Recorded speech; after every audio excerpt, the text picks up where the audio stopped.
Welcome, Hotshots, to Flashlight by Firepower X. Here you can find the industrial strength tools you need to dominate your personal and professional wellness as a firefighter. My name is Jess. I'm the creator of Firepower X and your host for today's webinar.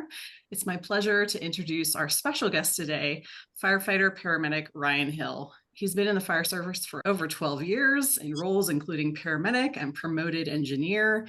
And after challenges with alcohol abuse, Ryan decided to get sober in November of 2022. He says that sobriety has opened his heart and mind to being a better dad, husband, fireman, and community member who leads with honesty, meaningful human connections, and lives life to the fullest. Welcome, Ryan. Welcome to the show. So glad to have you. Thank you so much, Jessica. Really appreciate us having this time to talk. Yeah. So I don't really know what else I can add, but we'll give it a whirl.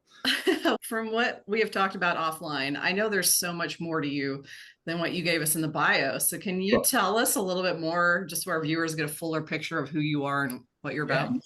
Yeah. So since I was pretty dang young, I knew I was going to do pretty much fire. My mom had epilepsy. So when she'd have those grand mal seizures, you'd always be the big red truck that shows up. And, I was pretty dang young. And so to me, it was these guys that came and like saved my mom and brought her back to life. So they're always this otherworldly, just heroes to me. And then I was playing soccer when I was really young, and I was knocked unconscious, and I woke up, and again, I was surrounded by firefighters. So I was just, holy cow, these are the coolest people in the world. That kind of got me into it to start.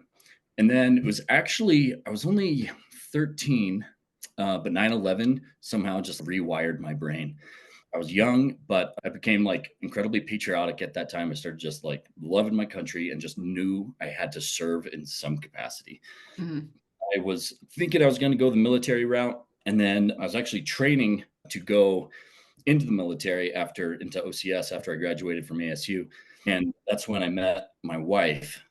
And I was like, oh man, I can't be away from her for any more than a couple hours. There's no way I could, be away for 6 months. So I kind of changed my plan. So I got into fire, started volunteering first, got my EMT, and then I just fell in love right away. Got hired about a year and a half after volunteering full-time with a little department just north of Flagstaff, kind of this district that surrounds Flagstaff. So did that for a number of years, got promoted to engineer. And, it was just all in. It was what I lived and breathed. I loved it.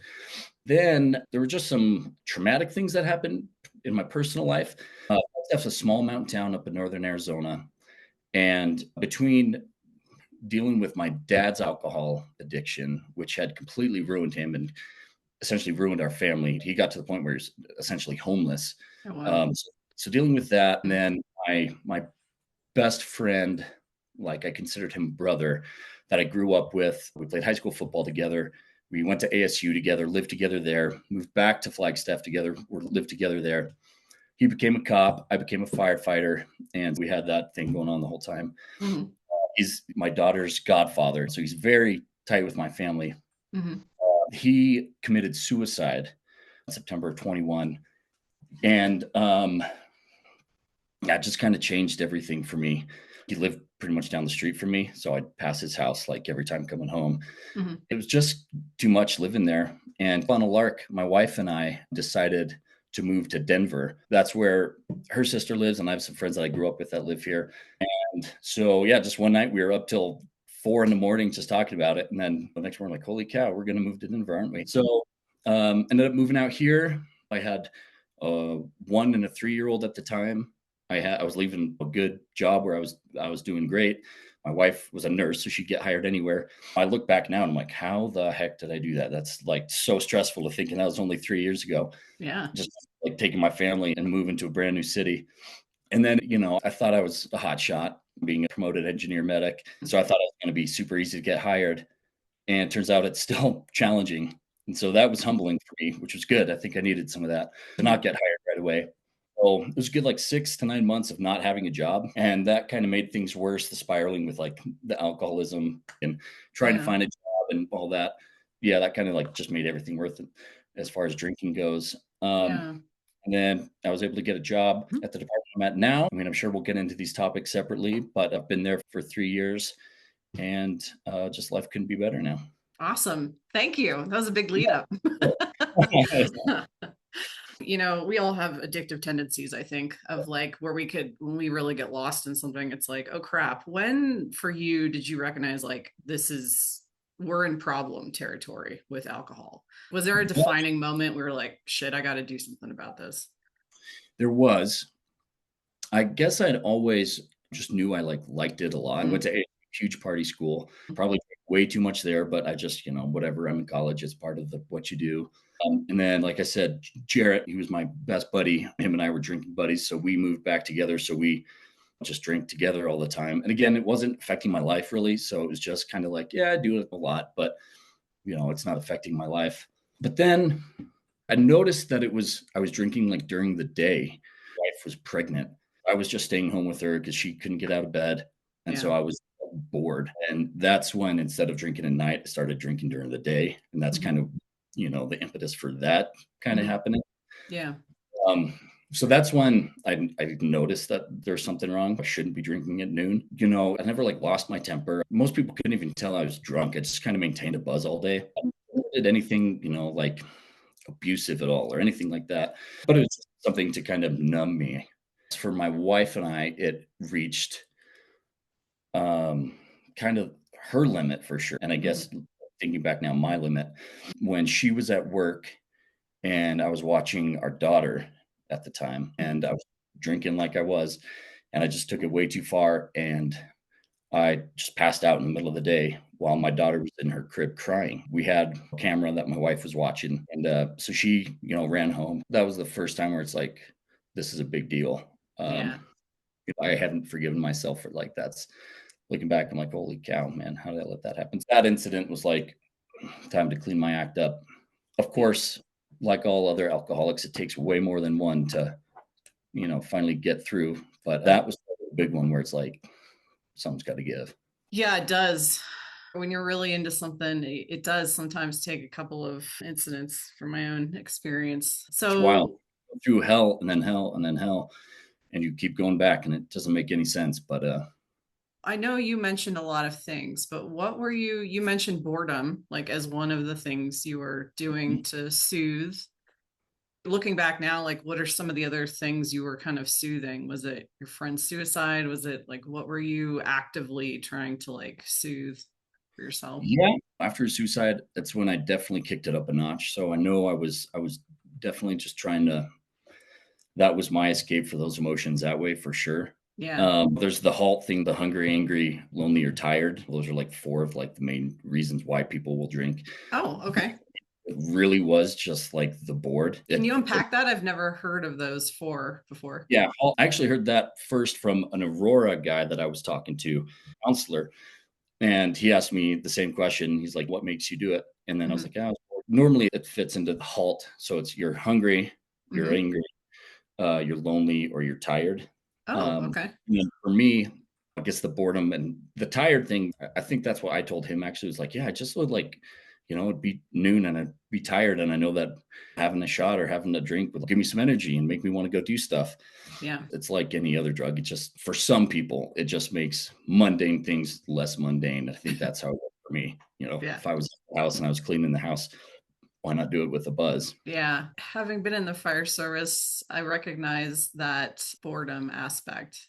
I think for a lot of us, it also manifests in different ways of some of the behaviors we're seeing in the fire service right now of not only using alcohol, but like infidelity. That's one of I lump that in, and chasing the thrill, right? And yeah. So I know yeah. And it's so normalized in fire. Especially I know all departments, but this one that I was at was kind of more of a good old boys club. And that's what you do. Sometimes we get off work at 8 a.m. and go to the bowling alley or go to breakfast and start drinking then. And those completely not only is acceptable, it's like that's what we did. Yeah. So I think a good proportion of the guys I was working with either were alcoholics or heading to, pretty quickly in that direction, or at least had some kind of problem. It seemed like it was mainly alcohol in Arizona. Seems like out here, you add a couple more drugs into the mix that people seem to have a problem with that I didn't see over there. Yeah, like you're saying, I think the fire service brings that personality, that type A personality, where we need to constantly, it's almost that like ADHD. We need to constantly be entertained. The drinking kind of makes that area of the brain like, all right, well, I'm doing something, Mhm. It's so sad, but it's prevalent. And it's that impulsive behavior that comes with it, infidelity. I think firefighters are one of the number one, two, or three for the highest infidelity careers. Mhm. Um, and again, it's that impulsive behavior that so much of us seem to have for whatever reason. I don't know if it's the job makes us that way, or we went to that job because we're those kind of people. But Yeah. So, how did you get sober? Once you kind of recognize, all right, I'm going to get a handle on this, what was your yeah, process? so after that incident with my daughter, Hmm. again, that wasn't enough for me to stop. Which, think back, it's mind blowing. Like that should be enough to stop anyone. Hmm. There's a couple more incidents, just something like that, just getting too drunk. Hmm. And my wife was finally just like, all right, I've had enough. You're out. She literally like pretty much kicked me out of the house and said, we're going to figure this out. I don't care where you go. So I ended up getting an Airbnb for 4 months. This is the amazing thing. And because that I'd just been kicked out of my house. It was like, it was a pretty low point in my life. And Yeah. so I was living in this Airbnb by myself, Yeah. which to most people would be like party time, man. Um, Hmm. and that is when I was able to buckle down, and it was AA for me. That trick. I didn't know a lot about it. I had gone several times, but I was probably drunk every time I went, so I didn't give a shit about it. Yeah. And this time I was like, hey, I've got my whole life to get back. So it was actually AA that it saved my life. The thing with AA is I'd been to Denver's huge, so there's clubs everywhere, and Yeah. I had been to plenty, and I hated most of them. And finally, I just found the one that I fit in. It's this darker place. It has couches everywhere and lamps. Normally, they're in like a church or what's kind of an uncomfortable place. I just found one that I loved and found some people that I got along with really well. Found a sponsor right away, and just working the steps. It changed my life. And I mean, not only for like alcohol reasons, it's just AA is an incredible program that everyone could benefit from. I think it was truly AA that saved my life, brought me back. That's awesome. I didn't realize there was different personalities to the groups. So Oh that's my great that gosh. you bring that up because like the one I went to, I was like, I couldn't get out of there fast enough. Yeah. So it's good to know that if you're in a bigger city, you can definitely shop around. Absolutely. I'd suggest that big time. I'd been to somewhere it's just like full of people I don't want to associate with, homeless people and people that, are all criminal. I don't know, just people I don't want to associate with in my personal life. Yeah. And then this other one I found, it turns out like a buddy I became a pretty good friend with is a lawyer. There was two doctors in there that would come in and out. I'd say at least half were around my age in the 30 to 40s. Oh, nice. I was just like, holy cow, these are just me. This is just a bunch of normal people that have a problem. Sometimes there'd be the person that'd be in and out of jail and whatever. Alcohol doesn't care who you are, it'll get you. How Yeah. much money you make, if you're a man or woman, and how much of a badass you think you are, it'll take you down pretty hard. Any addiction, totally. Yeah. They need to have more groups. I think a lot of people are addicted to drama and trauma. Or Yeah. like us firefighters, we're addicted to impulsive behaviors. I'm sure there's an Oh, impulse control group. yeah. I'm not as familiar with AA, so excuse my ignorance here. Yep. Was it essentially like a lot of different habit change activities and then support behind that? Do you still do those habits or like how do you maintain now that you're sober? Sure. I mean, at first it was just being there every day. Okay. I went in my 4 day, and you're sitting there and you're just like listening to a bunch of strangers that a miracle happened, which is AA, and it saved their life. And, just being there, sometimes that's enough. So just physically being there every day was monumental for me. And Mhm. then doing step work, it wasn't as important to me as it is for a lot of people. Doing the amends was huge in my life. That's where you kind of make a list of people that where alcohol has affected them in some negative way or your relationship with them. And then you talk to that person and you just kind of say, hey, I know that alcohol affected me this way and I did this and I was a terrible person here and I'm so sorry for here. It's just saying like, these are my behaviors Mhm. and though I recognize that I did that. It's not necessarily saying I'm so sorry, but it's just I recognize that my behaviors hurt our relationship. Yeah. And there were some that were serious tearjerkers for me. My wife being, ugh, I'm gonna cry just talking about it now. That was huge. And then like my father-in-law was a huge one. That was Mm. helpful. Brother. And it's this amazing because you've had these behaviors. And again, I was never like an asshole. I was checked out so much. Yeah. Um, I was kind of an asshole with my brother quite a bit. But after the amends, it's just like my side of the street's clean. Like I'm good. Like this guilt that I had, it was great because my brother and I were in a pretty lousy spot in our relationship, and now we're great. Being able to say, like in humility, "Hey, man, I made a lot of mistakes, and let's work on them." That was huge. I know it was for my wife. Actually, it was really big for my mom too. Just being able to tell someone like I've made some serious mistakes. Let's keep building our life together, like with my wife, with this behavior in our past. Yeah. Yeah. No, I think at some point as adults, like we all have to forgive or move on or something, because just carrying that stuff with you, it builds up over time, you know? Constantly. And then you look back at the broken relationships and you're like, what happened? And It's a with great process for anyone, even if you're not going through AA. It's super just healing for you, and just like you can move on from shit. 100%. Yeah, that's another thing with AA is you're supposed to bring these into your daily life and to be able to look at situations, and instead of being mad at that person, how are you doing this, to kind of take a step back. Am I the problem here? Have I done something that's hurt this relationship and or made this situation worse than it should be? So I think through that, being able to take a step back and kind of look at myself and like, oh, wait, I'm the problem here, not them. Maybe I shouldn't be a dick to them because it's my fault. So coming in and trying to almost live each day like that, where how am I affecting the people around me with my behaviors today? That extreme ownership, right?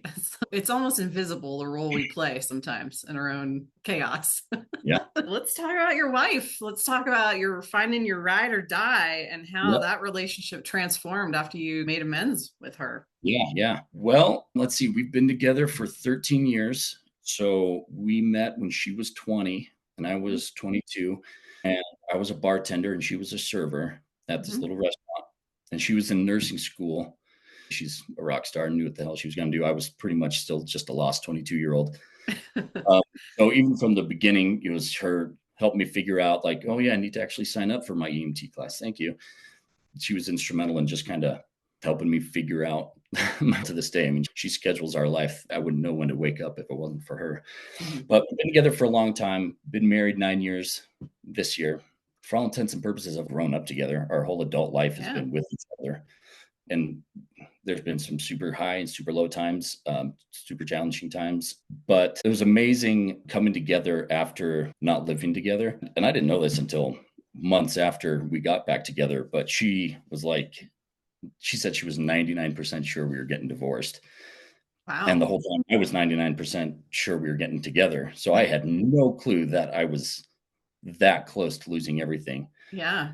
That was kind of a shock. I'm like, holy moly, I was that close to losing everything.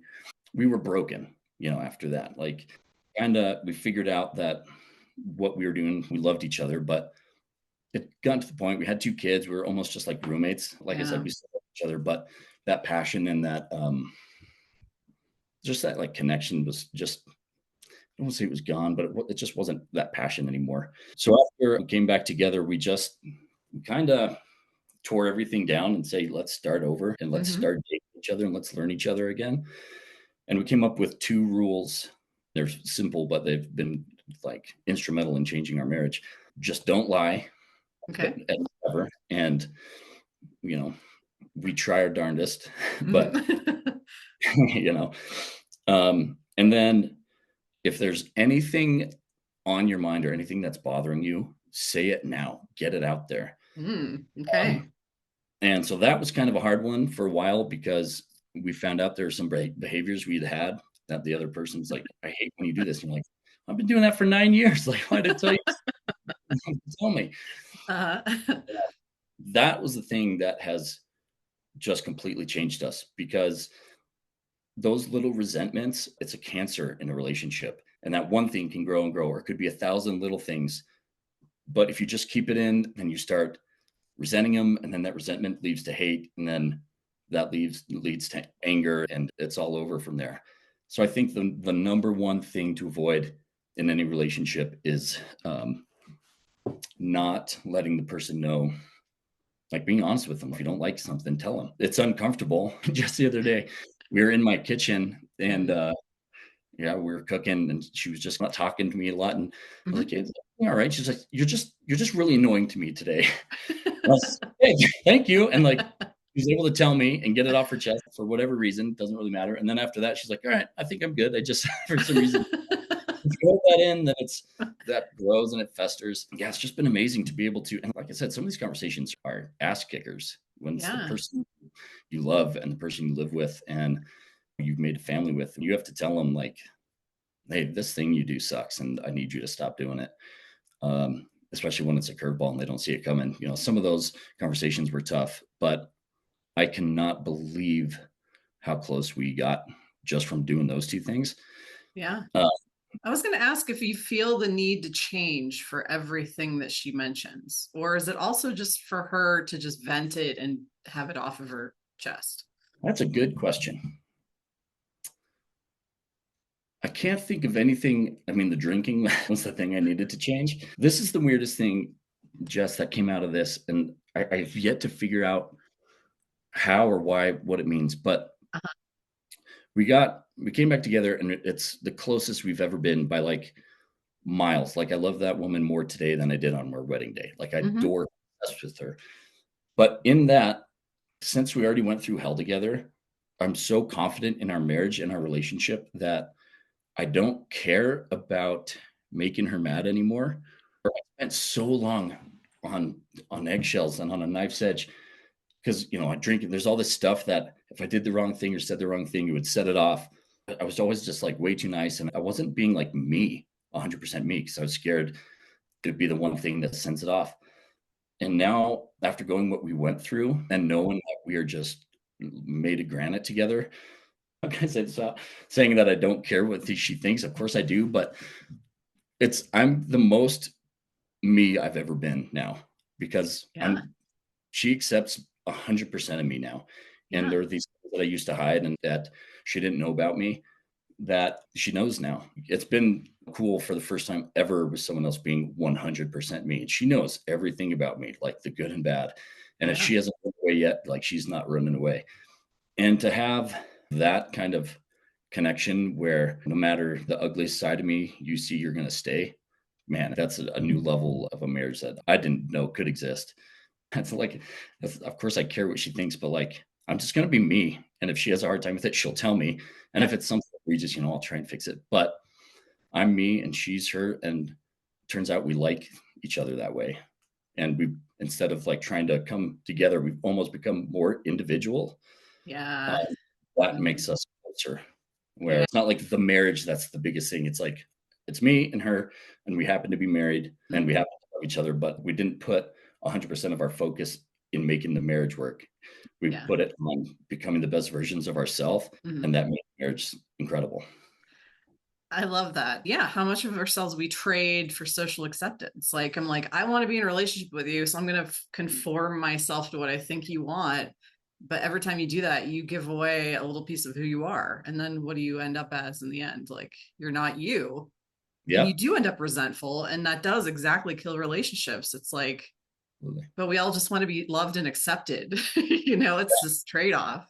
A hard balancing act for sure.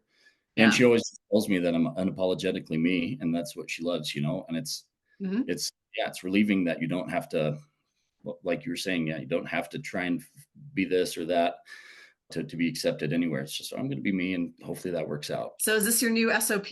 So let's talk about brutal honesty now. Have you carried that pure authenticity into all your other relationships as well? Well, I'd like to say I give her hell. I'm not batting 100, I'm sure.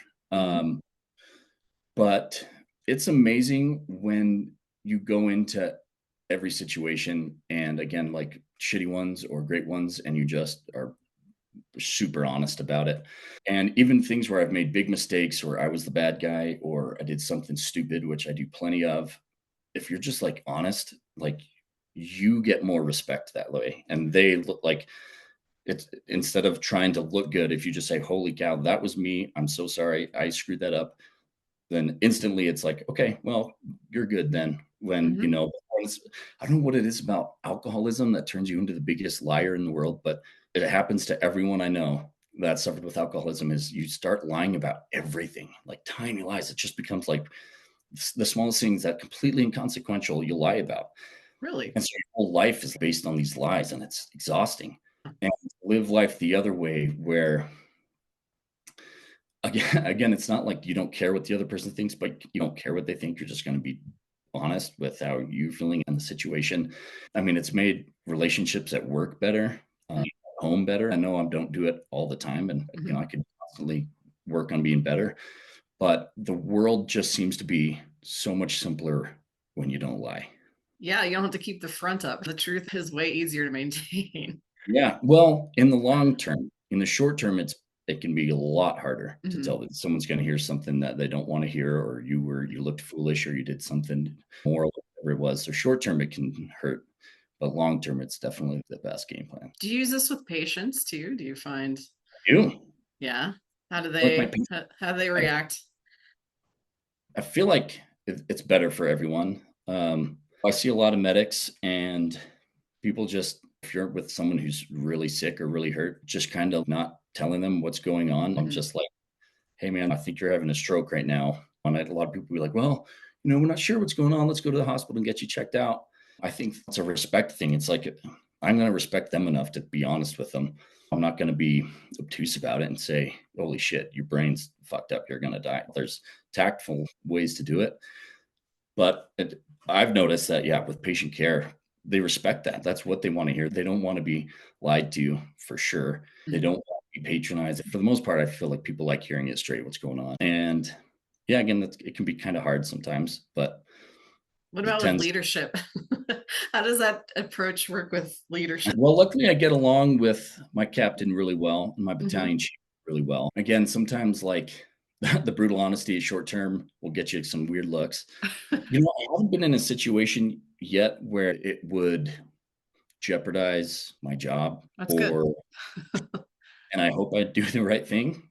But I tend to it just seems like it with everyone in my life, like just being a straight shooter, everyone is more it's just like I said, it's like you just get so much more respect and so much more acceptance that way instead of like we all know who's full of shit and who's bullshitting you. Yeah. It's so easy to tell and like you're in that reputation, and that's your reputation is you're the bullshitter and you're the guy who makes an excuse for everything. Being able to have that hard conversation where you're not, again, long term, even in your career, is going to pay dividends. I know offline we compared notes on where brutal honesty has gotten Yeah. us. And I have gotten a lot of rejection from being brutally honest with people sometimes. And Was it a delivery, the way you delivered it, or just probably, like, yeah, probably I've learned more tact as yeah, I've gone on. I think that's it is interesting. delivery is 100% of it, of like, Yeah, but also just ownership of this is just how I feel. This isn't the master truth of the situation. It's just my perspective. If someone does reject you, like that's okay because it's that vetting process of I told you, I showed you, laid it on the table for you. Like yeah. this is just what it is. And I'd rather know now that you don't like that than yeah, hit me exactly. and I'll find out later. Yeah, then trying to maintain, like you said, these relationships that are essentially built on lies because you don't really feel that way. You're just trying to get their acceptance. You just Yeah. want to be in a relationship with them. So, Yeah, just to really survive. But that's funny you say that because it's definitely that way with these conversations with my wife, where most of the time it's how I deliver it that I butcher it, and so that creates some problems sometimes. Some conversations or some arguments because I'm not as tactful with how I deliver what I'm trying to say to her or something. But mhm. learning to try and be a little more gentle with the truth, I think, is beneficial. Yeah, especially when people get defensive with that kind of stuff. They don't want to hear that they're doing something wrong. So if Yeah. your friend said, like, hey, this is what I heard, this is what I expected. I don't know if that's correct, but yeah, Yeah. I mean, that's definitely the way to handle that. Can we talk a little bit about your book? Because I heard you're an author as well. Yeah, I've got it sitting right here behind Oh, me. nice. I love them. Um, yeah, let's see. This must have been about 2020. I actually just had this dream that I woke up and I'm like, whoa, that's cool. That'd be a cool movie. So I went to my dad with this idea, and he had written a couple of screenplays. And I'm like, Mhm. Dad, yeah, let's write this screenplay. And he was just kind of not into it. And so I'm like, all right, well, I'm going to write a screenplay. It turns out that screenplays are like incredibly hard to write because there's just so much, like, you have to know how to write a screenplay. And I didn't. I think I got literally like 4 lines in. And I was like, no way, man, I'm out. But I've been a pretty voracious reader for quite a while between just like actual reading and audiobooks, whatever it is. I love reading. And so that just one day I was like, you know what? I'm going to try writing this down. So I remember I went to the Starbucks and I sat down for a couple hours and I wrote chapter one and brought it home and showed it to my wife. And she was like, this is really good. You need to keep this up. Mhm. And so for the next year, I forced every day. I don't care if I wrote 2 words or 1,000 words, every day I was going to write something. It turns out writing a book is really, really hard. Uh, you know, Yes, it I, is. I had, I knew like a tiny bit of where it was going to go, but Uh-huh. halfway in, I'm like, holy shit, I don't know how this ends. I don't know who's going to do what. It just consumed me. If you'd ask my wife, I was always just like, head in the clouds, who's going to do what. But yeah, it took me about a year to finish the manuscript and then went back and forth with my editor and then had it published in March of 21. That's called The Invasion. It actually has a new, oh no, that is it. The Oh, Invasion yes. of Hill. I like it. Oh, it's like it's the Yeah, upside down. like a military sci-fi, Nice. that was a challenge. That's probably one of the hardest things I've ever done in my life because man, I hit a brick wall so many times and I was so ready to just put it down, Mhm. but I was pretty determined to finish it. It has around 100 reviews on Amazon and only 10 or so are friends. And it's got like a 4.5 stars. So like 90 other people, strangers think it's pretty good. So Yeah. RJ Hill, give it a whirl. So was writing actually like cathartic for you, or was it sounds like it was more of a challenge? Well, it's crazy. So it actually just came out on Audible too, like Oh, last okay. month. You can check it Nice. out there. So I listened to my whole book again when it came out, and I was pretty amazed at how much of myself I wrote into the book. Mm. One of the main characters I wrote after me. It was amazing because he had problems with alcohol and problems with his wife and this and this. And it's like, man, just wrote me. And so that was the cathartic thing. It was I was able to put that I know these are my issues, and I was able to put it down on paper. And then I wrote Jarrett into it. He Mhm. was my brother in that book, or Mm. his brother. I wrote my parents and some of the hard times I was having with them. I really wrote my life into this thing. I know I did, but hearing it back 4 years after I wrote it, it was astonishing. It's like, oh man, I wrote everything about myself in there. Yeah. So it's definitely a good, like you said, it's good catharsis. I think just writing at all, whether it's journaling or short stories, it's a good way to get your brain to focus on things other than whatever is bothering you or giving you angst. And it's fun to disappear into that world that I created. Mm. So yeah, it was a hard process, cathartic process, and I wrote about 200 pages into a new book that I'm trying to write. Oh, nice. That one didn't flow quite as easy. So Is this also a to fiction be book? determined on when that's going to come out. Yeah, it's another Mhm. kind of sci-fi fiction book. Okay. So not a sequel to the one No, you have. completely. Okay. Nice. I was going to ask you if you still wrote, if that was still part of your practice of It's not. self-care. I read quite a bit. I keep having these other ideas for books that I should put pen to paper, but I'm just busy. I work my fire job. I own a small business. I have 2 kids. Yeah. I try and put as much work into being a good husband and being there for my kids as possible. So, Yeah. I mean, that's probably just an excuse that I'm making up, but so far I haven't been writing a whole lot. That's okay.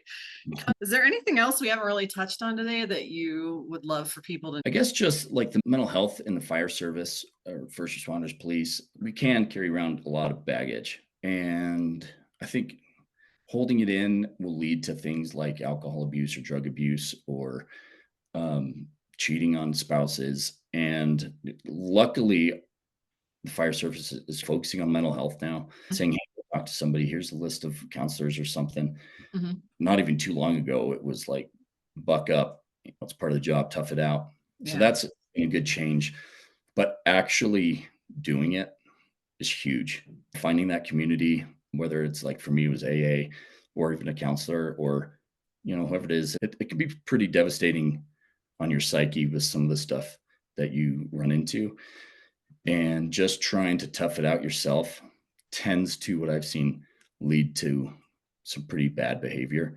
I don't think there's any shame in no one should deal with some of the stuff that we have to deal with. No one. And I think it's for the longevity of your mental health. I think just everyone should at least go talk to someone. I think Mhm. it's tremendously important.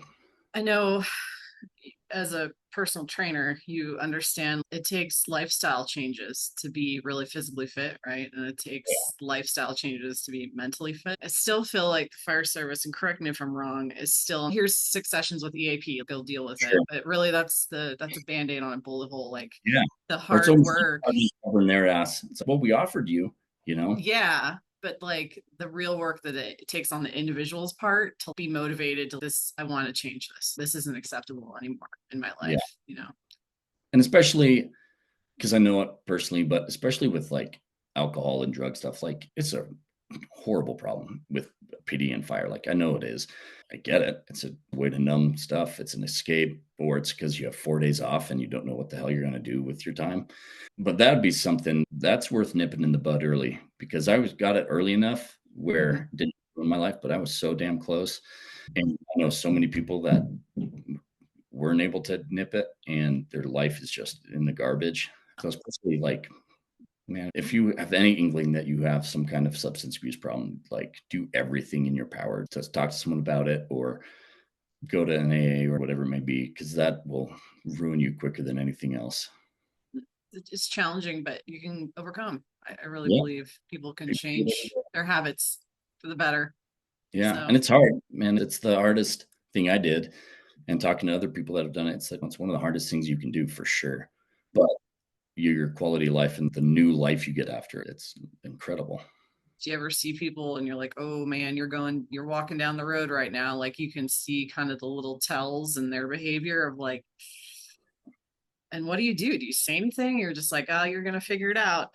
What do you do as someone who's lived through that? I mean, some of my buddies that have had issues, like they know, and they know what I've been through. Actually, a very good friend of mine, he's been sober for I think a year now. Where I see it the most, actually, and this has actually been one thing that's made me such a better provider, is seeing it in patients. So easy to get worn out seeing these people that are just drunk and they're covered in piss and they stink and they're loud and Yeah. it's 3 in the morning and you're tired and you've already run the same call 4 times and it's so easy to lose perspective. That's just someone like who's stuck in a god awful shitty place in life. After seeing it with my dad and then experiencing it myself, it's made me such a better provider because, man, that's weird. But like I look at some of these people and I see myself more in these patients than I do in some of them, but the brothers and sisters, the firefighters, because it's, Yeah. man, I've been there. Like I know what you're feeling. I know what you're going through. I know how helpless you feel. Yeah. But it's heartbreaking seeing some of these people. They're a mom who you just can't get her stuff together, and her 8-year-old boy's just, yeah, well, mom can't drive again. It's like, man, Yeah. I'd do anything to intervene, but it's not what I'm there for. Like I said, it's helped me tremendously because I'm such a better provider because I'm Yeah. just more patient and I understand. But it's also, I almost get more emotionally attached to these people because I'm like, just come on, dude, you can do it. I know you can do it. Identification with their situation, right? Yeah, and you're gonna walk into their houses and there's an AA book on the table and they're hammered drunk and they're on a 10-day bender and it's, you know. Yeah. Wow. Well, thank you. It's very vulnerable. Thank you, Ryan. I appreciate you being really honest with us. I like to leave our viewers with one like free tool or resource to help them continue the learning that they or the conversation today. What would you recommend to them that they check out? One, check out my book because it's great and it's on Mhm. Amazon. It's called The Mhm. Invasion. But I just truly think there's just this pejorative, nasty thought of what people think it's this gross, dank place where low lives go. And there probably, I'm sure there's a million clubs that are that way. Man, I suggest everyone who has any kind of problem or a family member with any kind of alcohol like addiction, it's an amazing place and lives are changed and there's miracles in there every day. And if you find a shitty one, go to the next. If that sucks, go to the next. If that sucks, go to the next. You'll find somewhere that you like. And like I said, it changed my life, it saved my life. That's why I'm married. It's why I'm still in this house right now with my 2 kids and have the career that I love because of that place. And I think, anyone, literally anyone could benefit from it, but especially people suffering from some problems with addiction, get your ass in there. Yeah. It's free, right? It's free to attend. Oh, Yeah. Yeah. So yeah, put that link below. And any closing thoughts, Ryan? Anything else you want to add? man, I could talk to you for another like 3 or 4 hours. I But, know. I appreciate you, spend the time speaking with me, and, yeah, I just hope, people out there that are having some addiction problems or any thoughts of hurting yourself, get some help, man, get some help. It's so empowering to overcome something like that. It Would is. you agree? Of like, it just brings you a lot of confidence. Did you find that? Not only that, but it's like what people talk about having a near-death experience where the grass is greener and the air tastes sweeter, like, it's true. It's like every day that's how I live, and it's been years because I was almost, like, dead. I almost lost everything, and life is such a gift, and every day is just so amazing, and if you can take that perspective, because it was for me and for so many others, it's like a near-death experience that you come back from. Just that alone can be life-changing. Oh yeah. You can just as much live in a heaven every day as you can live in a hell. That's how I see it. Absolutely. So Absolutely. It's cool that, like, I can hang out with my kids and I don't have to have a buzz. Like, I'm actually there with my wife, and I'm actually doing fun things, and I'm totally present, and yeah. so much better. Like, man, it's so much better. Well, thank you again. A big thank you, Ryan, for coming on the show today. We Yeah, thank appreciate you. you and your openness. It was really refreshing and fun. I'm sure everyone really enjoyed the conversation. And if you're still watching, viewers, thank you for sticking in with us. I'll put all the information and the links that Ryan provided below in the show notes. But if you have any feedback or want to follow up after this episode, or if you have any questions, always you can reach out to me at info@firepowerx.com. And guys, we will catch you in the next episode. Bye, thank you.